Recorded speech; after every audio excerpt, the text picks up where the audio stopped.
Hey guys, hope you're having a good day. So today we're going to get into this Husqvarna 125B gas leaf blower. And if you guys recognize this one, it's because about a year ago I fixed it. So if you're interested in seeing that video, I'll put a link in the description below.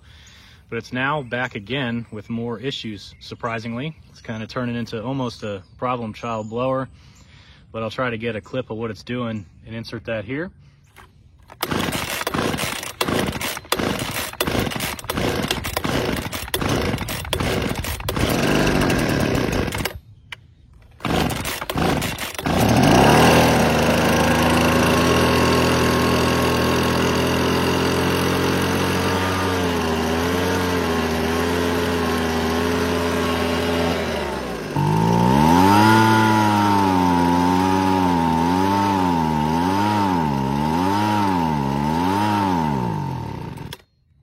So it's starting up, but after a while the RPMs start oscillating. They go up and down regardless of trigger position, regardless of carb tune. So that kind of screams a fuel delivery issue.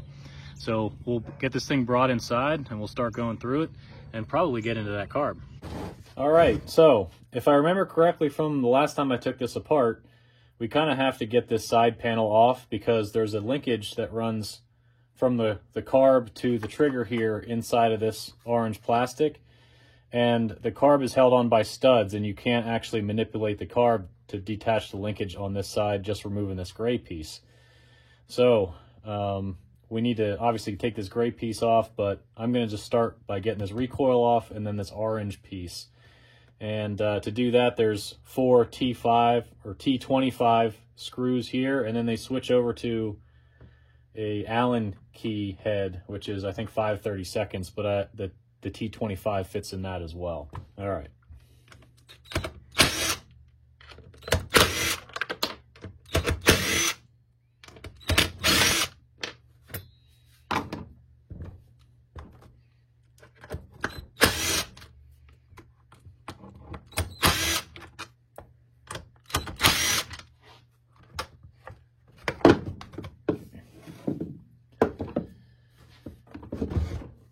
All right, so here's a better view of what I was talking about.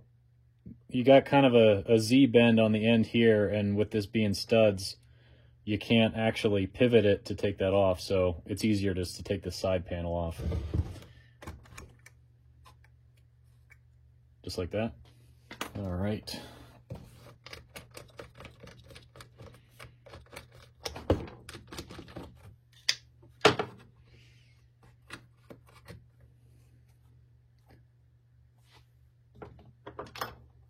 Okay, and for this, I'm using a 5/16.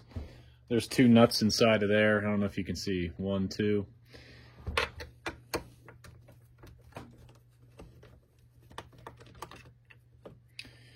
Okay, and then to slip this inner housing off, we actually have to choke it because the opening here is a little bit larger to feed that handle through.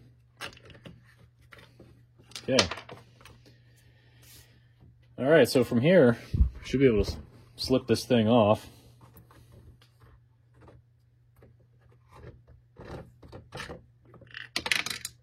Okay. Let's pull these lines off of here.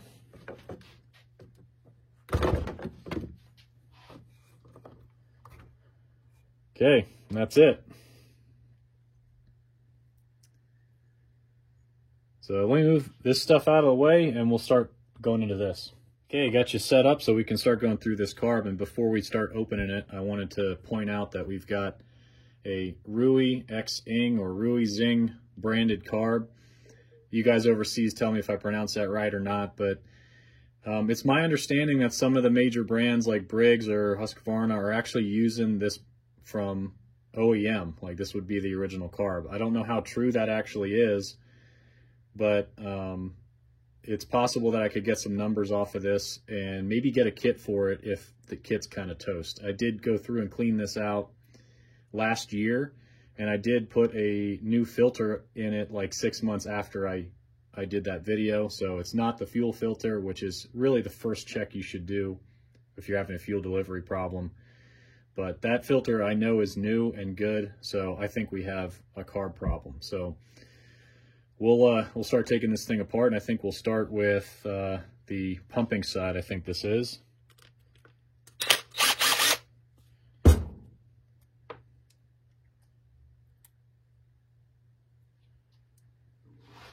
Okay. I really do not see any dirt in that screen. And overall, it looks kind of okay at first glance. Let's check the other side.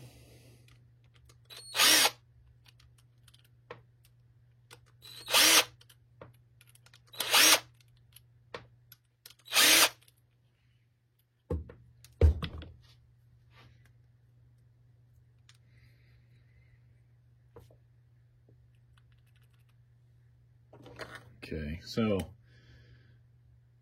the metering diaphragm is a little wrinkly.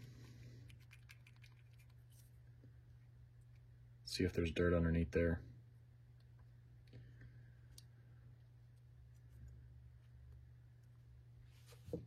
It's really not in too bad a shape. I've seen ones that are in this condition still work properly.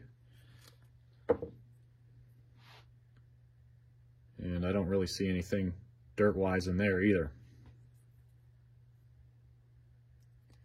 So the only markings I see on this are right here. I don't know if you can see that. It's like a KMF 280418 and then H226-2 HE.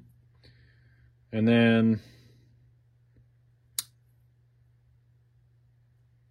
maybe something in there. Let me get a Q-tip. And we got, looks like a 1B. So, I'm going to have to do some Googling, I think, to see what my options are. If I have to get maybe a whole new carb, or if I can get maybe a replacement kit.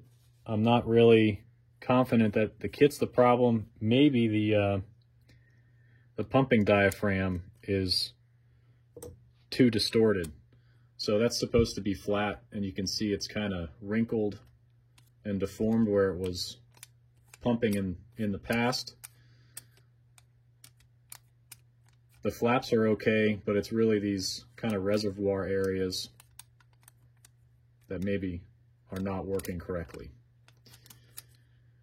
So let me look some stuff up, and I'll come back with hopefully maybe a kit. If not, I'll have to get a carb, I think. So before I jump to buying parts, I kind of want to move this out of the way and just double check the fuel filter. I know it's new, but maybe I poured some gas with some dirt or something in there and it's clogged up. And then I also want to check the spark plug. Slide this thing over here. Get that carb out of the way. I still got fuel in here, so I'll have to be careful.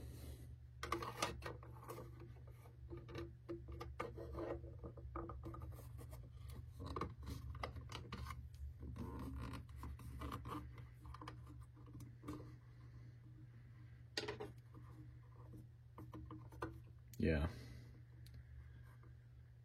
that thing's still brand new, and I don't see any dirt in the element there, so I'm gonna say that that's okay.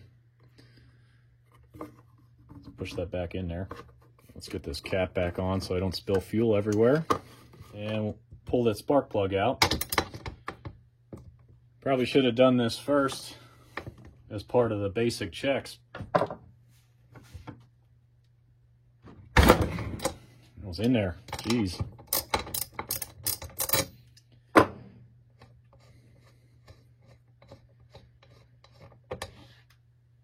Okay.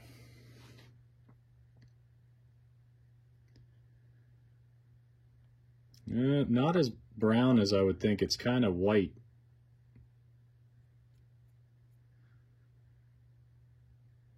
Which can be a sign that it's not getting enough fuel or leaning out. But okay, yeah, let me look some stuff up. Okay, well, it's several days later, and I kind of got a lot to cover here on what I found online, and then also talking to Husqvarna customer support, and I'll get to kind of what I purchased in a little bit here. But let me first hit you with some part numbers. So the Husqvarna 125B would have originally come with a Zama C1Q W37, and that would have corresponded with the OEM carb kit from Husqvarna 545-081-811. So what I had found was this number got superseded to this number, 590-460-102, and based on my research, I believe that to always come with the Ruy Exing or Ruy Zing carb. So with these both being available on the Husqvarna Amazon store, I thought I was going to be slick and order this 811 number and get an OEM Zama carb, but this is what they sent me. They sent me a 102 carb kit in a bag that says 811. So kind of wanting what I originally intended to order, which was a Zama carb, I contacted Husqvarna customer support, and they told me that 811 was superseded, which I already knew, but if you ordered an 811, you will always receive 102. So what that means is Husqvarna has essentially moved away from Zama as an OEM carb and is now using this Ruy Zing or Ruy Exing carb as OEM. And that is exactly what we have here and what I had originally thought was an aftermarket Amazon carb in my original video.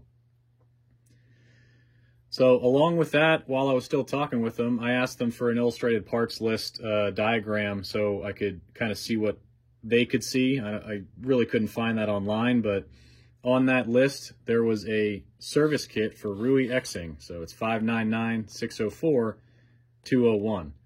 And that's apparently the gasket diaphragm kit for this Ruy Exing brand carburetor. And in finding that too, I also stumbled across an aftermarket kit not made or affiliated with Husqvarna or Ruy Exing, RX2. Let me show you that. So that's this here. And the only way I saw that this might fit was actually looking at the picture on the listing and comparing it to what I had over here. So we're going to try to take the gamble here. There's no other cross-reference to 125B in this listing on Amazon, but we're going to give this a shot. And pricing-wise, these two were both $30. This kit came in a pack of 2 for $7. And then this service kit, I called my local Husqvarna dealer, and they said the kit was $3. So I was like, great, I'll just run down there and get it. They didn't have any in stock, and then they'd have to ship it, and the shipping was $15. So it would have been 20 bucks for this service kit for this Ruy Zing carb that I really didn't want in the first place. So that's why I'm going to try this aftermarket kit first, and if that doesn't work, we're going to throw this 102 kit, which is the official OEM now of Husqvarna carburetor, on there. So I thought that was interesting. A little bit disappointed that they're moving away from Zama and using this brand, especially for what I would consider kind of a mid-tier quality blower company. So I don't think even MTD is kind of pulling that stuff now, but that's where we're at. So let me get you set up. We'll get that kit put in the carburetor and we'll keep moving. All right, so since we believe we're chasing down a fuel-related issue, I cleaned this carburetor up off camera. I had already done it a year ago on my last video, but it doesn't hurt to do it again in case I missed something, or maybe that's part of the issue that this isn't running right. But I'll at least show you where I sprayed carb cleaner through on this. Let's start on this side. So this port here will eject out of this fuel line port here, and then these two ports here correspond with your high and low adjustment screws. So I usually spray a little bit in there. And then on this side, through this port, which will eject out of this fuel line port, and then these passageways are connected between these two holes. So I just shoot through there, and it'll come out the top here. And then as far as your screen goes, you want to make sure there's no debris in there and it's not clogged. So I clean that out, and you can test that it's working properly by filling this little cup with fuel mix and then actuating the arm on the other side. So if you can imagine this filled with fuel mix, you tap on this, it should flow through really easy. If it's not, that's an issue. You either have a corroded screen or you still have a blockage in there somewhere that needs to be cleaned out. But I tested that, that's all good. So that's what I did to clean this thing out again. And we'll get to taking this kit out, comparing it against what we got, and go from there. Let's open this thing up.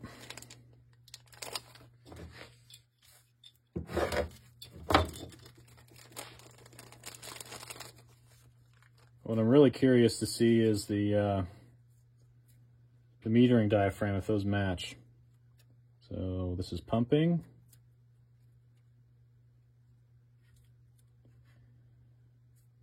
Metering gasket,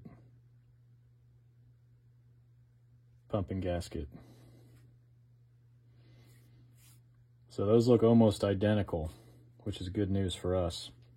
And what I'm looking at here is that like middle nub in the middle of that diaphragm. You want them to be the same dimension off the surface of that kind of plate, because that affects how the rocker arm works in the carb. So I think we're all good. Okay, let's start with that metering side. The gasket always goes on the machine surface first on these ones.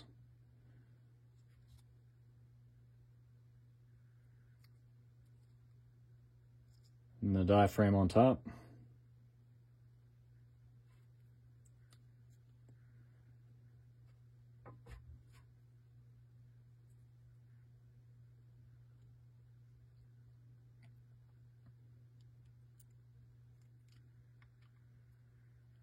Okay, that side's good. Now the pumping side, the diaphragm goes against the machine surface on this side instead of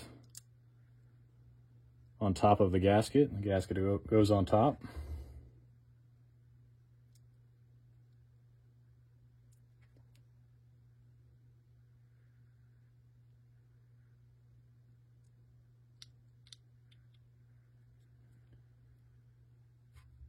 It seemed to fit okay.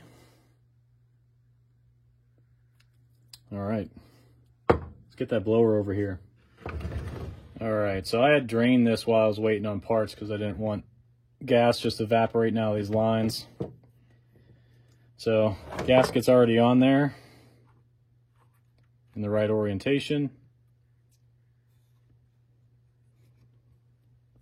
If I remember right, this port goes to the shorter one, and then the other one kind of wrapped around the top. Let's get that on there right now. There we go. The bottom one.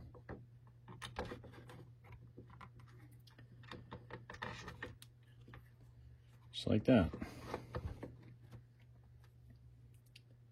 Forget this gasket.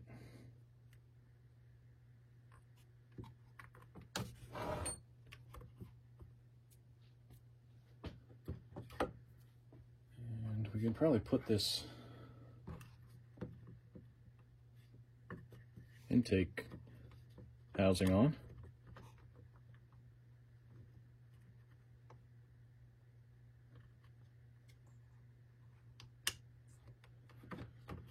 Make sure this line's routed on the other side of the carb there. There we go.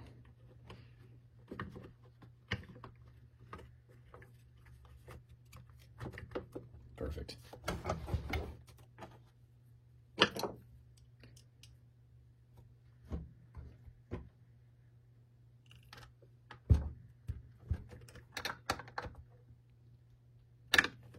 All right, those are tight.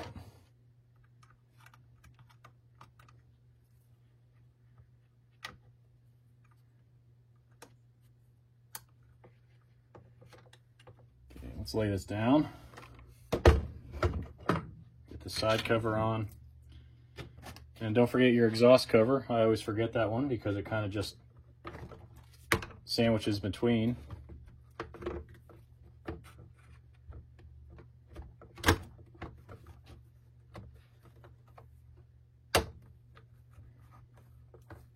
Go.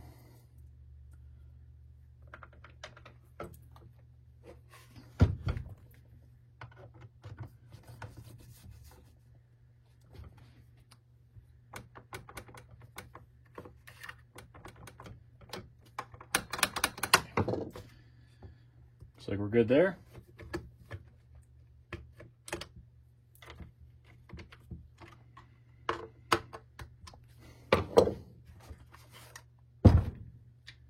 Okay, air filter.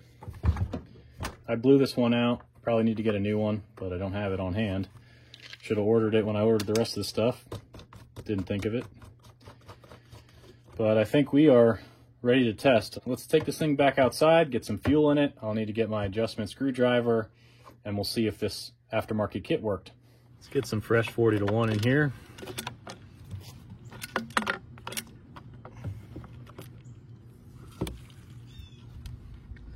Should be good. Let's test the prime.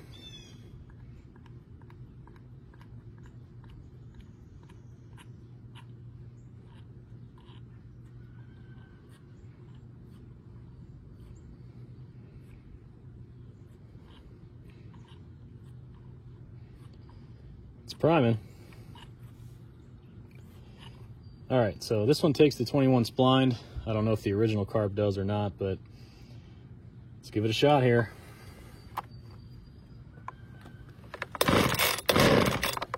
It's a good sign.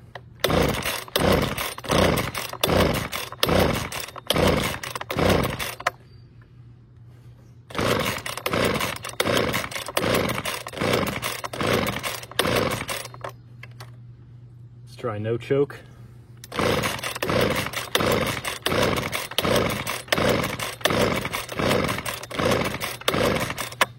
Let's try to reset those screws. I'll go 1.5 to 2 out.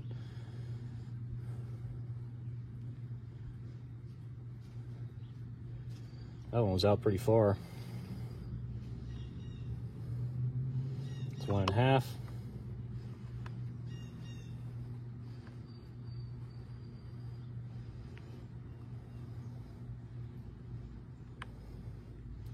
It's 1.5 as well. So we probably flooded it.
Yeah, I just hit the switch there by accident. So, hey, looks like we're up and running again.